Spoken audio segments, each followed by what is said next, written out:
concept of after. Hello children. Today we will learn a new word, after. Have you heard this word? Let's look at a few examples to understand this word better.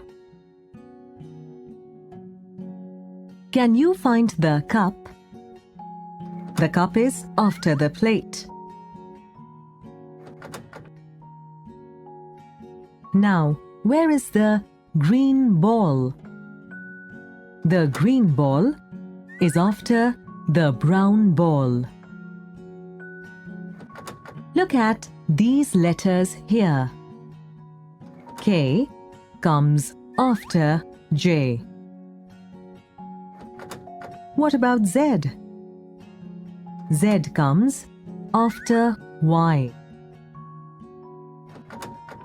Look at these numbers here. 6 comes after 5.